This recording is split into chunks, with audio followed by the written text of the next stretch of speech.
moving on to post-election, I know that if I stood, the most important thing to me would be to know when if I was successful. So what's the process for confirming someone has been elected? Right, so as I said earlier, voting closes at midday on Saturday the 12th of October. So we will have a progress result out about 2 o'clock that day, and that will contain all the votes, excluding special votes and votes hand-delivered on the Saturday morning. So it'll be about 95% of the votes cast. So that progress result, you'll pretty much know whether you're elected or not by 2 o'clock on election day afternoon. So we'll then have a preliminary result early on Sunday morning, and that will include all the votes that have been delivered on Saturday morning to the ballot boxes all around the region.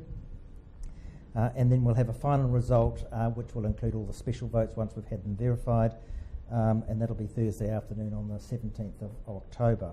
So that's when the final declaration will be made on the 17th of October, and then we must by law place it in public notice in a newspaper, and that will be made on Monday the 21st of October, and the elected members then come into office on that following day, Tuesday the 22nd of October.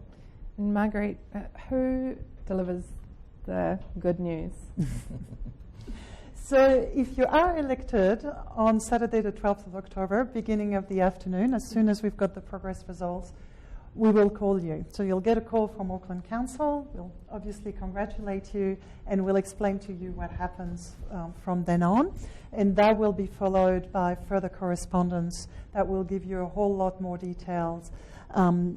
A lot of, well, not a lot of, but several forms to fill where we need your information so that we can get you set up, and we'll give you all the key dates that you need to know about.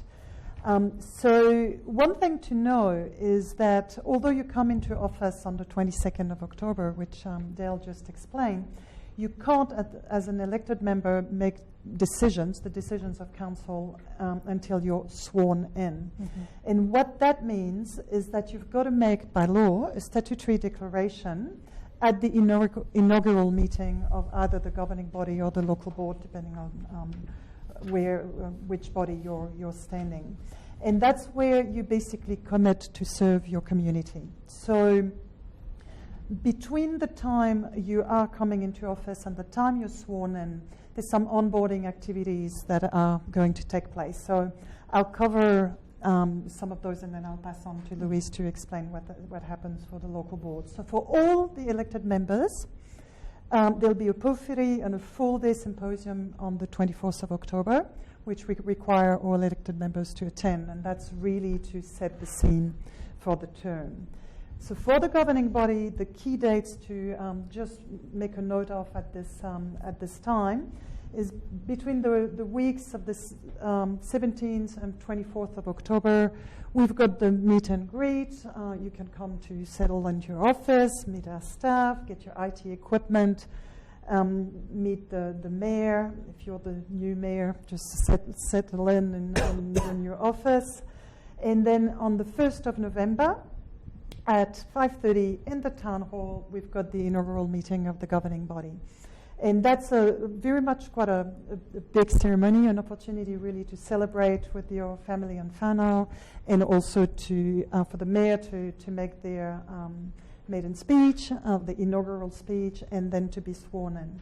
And then that meeting is adjourned, and then is reconvened on the Tuesday after, so that's Tuesday the 5th of November at 9:30. And that's in effect the first business meeting where you start making decisions. And some of the first decisions you make at that meeting are membership of committees. The mayor will present the committee structure. And so there's a whole lot of sort of preliminary decisions that the governing body makes at this time. And then from then, really the normal business of the council starts with the normal schedule of committee meetings. And there's ongoing induction activities until Christmas with lots of information to absorb. So Louise, how about the local boards? Yes, thanks Marguerite. So look, there's three aspects I want to talk about for local board members. So the first one is the induction program, and for local board members, that starts immediately following the declaration of results, and it runs part-time over the first 8 weeks. This is based at your local board office, and your local team will run this. So some of the things that will be covered will be an overview of your role as local board member, what you can expect, what you're doing, etc. It will help you prepare for the inaugural ceremony, support you with that. It will also help you prepare for electing your chair and deputy chair of your local board, and also looking at how you work together as an effective board, as well as the nuts and bolts that Marguerite talked about, like, just the technology and other support that's needed. So that's the induction. Unlike the governing body, the swearing in and the first business meeting are actually the same for local boards. The chair and deputy chair are elected. We take an official photo, and it's also a celebration to actually mark your election to public office. It's actually a really nice event. These inaugural ceremonies for local boards are held between the 29th of October and the 6th of November, and they're usually in the afternoon, early evening, and take around about 3 hours. The last aspect Marguerite's mentioned already, and that's a symposium for all elected members. That's on the 24th of October, and local board members are required to attend that one-day symposium. Excellent. Cool. Thank you, Louise. So now we have question time, and we have a couple of questions that have come through. If you do have something that you want to ask one of our panellists that we haven't yet got to, or perhaps you want something clarified, you still have time. So while we're discussing these next questions, please feel free to use Slido to send those through. So we have one here. When will the nomination form be online, Dale? Friday the 19th of July. And that's next Friday. That's next Friday. There you go. And one for Marguerite. Can the mayor pick any elected councillor to be their deputy? Yes, they can. It is the decision of the mayor to appoint their deputy mayor, and that is very much one of the prerogatives of the mayor. Mm-hmm. And so also for other committees, does the mayor control those elected positions in terms of chairs of committees? So the mayor decides the committee structure, so how the governing body is going to work. Mm-hmm. Usually, and it would be very unusual not to have committees of the whole. So these are committees, for instance, in this term, as an example, we've got Environment and Community Committee, and we've got the Planning Committee, and we've got Finance and Performance Committee. These are committees where all the councillors are members, and on those 3 committees we also have members of the Independent Māori Statutory Board. These committees make the more specialised decisions. So basically what they enable us to do is to theme the decisions a little bit more. That whole committee structure is decided by the mayor. And so, as I said, the committees of the whole, all the councillors sit on. But other committees can be subcommittees of the governing body, and they don't necessarily have all the members of the governing body on them. And the process of choosing who sits on those committees belongs to the mayor, but there's very much a dialogue in terms of hearing from the councillors what they're interested in. So, some examples would be Audit and Risk Committee, we've got a Regulatory Committee, or we've got a Civil Defence Committee, and then other sort of specialised committees. That's very much a dialogue. But it is the prerogative of the mayor to appoint the chairs of those committees. And Louise, what about local boards? Who makes the decision in terms of chair? Okie doke. So the board itself at that first meeting elects the chair and the deputy chair. Okay, great. Oh, and I have 2 more. A lot for you, Dale. So 1, if I stand and get elected, what happens if I don't like it and want to resign? And Dale mentioned candidates need to include a deposit of $200. Has council set this amount, and is it refunded? Okay, I'll take the second one first. That's what I can remember. The $200 is a deposit. It is set in legislation, so the council doesn't set that. It's a national deposit. Most candidates actually get that deposit back. For first past the post, if you poll less than 25% of the lowest successful candidate, that it is forfeited, but most candidates, as I said, get it refunded back. And the first question? The first question was, if I stand and get elected, what happens if I don't like it and I want to resign? Well, we'd encourage you to stay on, obviously, but we can't force anyone to stay on, and if they don't like it and they want to resign, they in fact can. Unfortunately, the legislation requires us to conduct a by-election for that position, which can, depending on the position, be quite an expensive outlay for ratepayers. Yes, I can imagine. Here's an interesting one for you, Marguerite. You may not be able to answer this due to it being political, but I saw the billboards by one mayoral candidate saying he would fire the Auckland Transport Board. Does he actually have the power to do that? So it is the governing body of one of its committees, depending on how the appointment of the board of council-controlled organisations. So the mayor decides the committee structure, and among that committee structure, there will be a committee that appoints the chair and the board members of council-controlled organisations. So one of the powers that the governing body has is to appoint those boards. So yes, an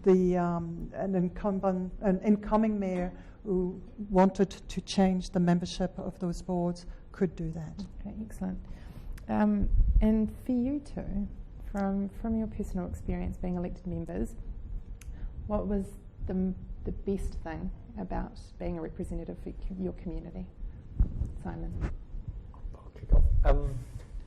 The best thing is you actually get to see the community that you love in all its colours, all its wideness. It's a huge privilege to be able to kind of be part of your community in lots of different ways. You see it at very vulnerable moments. You see it in times of joy. You get to do some amazing things. One of the things I loved the most was as the chair of a local board, you get to, the technical thing is administer the oath of fealty to the Queen, but that is the that is I know, but that is the final step to give effect to people's citizenship. And I think I made it was about 5,000 or 6,000 new citizens, and you see people so excited to be here and so excited to be Kiwis, and you got to kind of experience that with their families and see your community excited. And there's no one that wants to be that isn't as there's nothing so excited as someone wanting to be part of your community and someone who's chosen that, and that's amazing. Yeah, that's wonderful. Michael? Yeah, I think mine's two-part. I did it for serving, so and you serve at all different levels. So to be able to serve and enable local stuff to happen, that was really neat. I always got into, and I said I always wanted to put my thumbprint on what my city was going to be. I was, a young professional. I didn't want to move overseas. I wanted to sort of create what I wanted here. And so to see some policies through and to go through boring things like the unitary plan change and to actually be able to influence and put your thumbprint on where your city's going is so rewarding. And I think the other part of it was probably to inspire others to participate in decision making and leadership, ensuring people that it's not it's not such this big beastie thing. Like anyone can participate and get amongst it. So I think working in that kind of influence level, but then also in that quite strategic decision-making level. Yeah. Awesome. Another question here for Marguerite. On the same topic as the Mayor sacking the Auckland Transport Board, this seems to be a very interesting topic among you watchers out here. You pointed out the Mayor decides the committee structure, but wouldn't the Mayor need a majority vote on the committee that appoints the board? Yes, they would. So obviously those decisions about who gets appointed to those boards gets made by the relevant committee, and that decision would have to be made by a majority. So that comes back to the point that Simon made earlier about each elected member is only one voice, but decisions get made by committee once the committee structure is set up, and there is a majority that is required for the decisions to pass. Dale, I know you will be a busy man. I think you already are. But are you the go-to for any campaign questions, regardless of how small they may be, or should they be directed elsewhere initially? No, absolutely. They come to me. I've got an open door, open phone line, email, any mechanism like that. I'm more than happy to answer any questions. Excellent. Yeah. And rules around GoFundMe donations to campaign from general public, because they can be listed as anonymous. Yes, well, any anonymous donation, this is a tricky one because any anonymous donation over $1,500 is forfeited, of course. So anything under $1,500 is fine. So there is a limit there. So candidates need to be aware of that. If it's something is anonymous, and it has to be truly anonymous. So the candidate can't just say it's anonymous. It actually has to be truly anonymous. Yep. And that's per donation or in total? No, in total of the $1,500, it can be a number of contributions to make up that $1,500, but it must limit it at $1,500. Okay. Well, I haven't received any other questions, so that might be us wrapping up. I'd really like to thank our panellists for being here with us this evening, for sharing your knowledge and your lived experience. It's so invaluable, and I know I've learnt something, and I definitely have a much better understanding of what the next months might look like for some of you. If you have any further questions, or you want to read up on the things that we've been discussing, again, our elections website is voteauckland.co.nz. I believe there are some links up on the screen that you can note down. This is where you'll find all detailed information on both standing as a candidate and exercising your civic duty to vote and participate. For those of you watching, I hope this has been beneficial. I hope that you've learnt something, and I hope that you understand the whole process much better as a result. And not just that, I'd like to, on behalf of the panel, just commend you for considering standing. It's such an important thing to do, to consider representing your community at the local government level. So good luck for the future, and thank you again. Ngā mihi and tēnā koutou.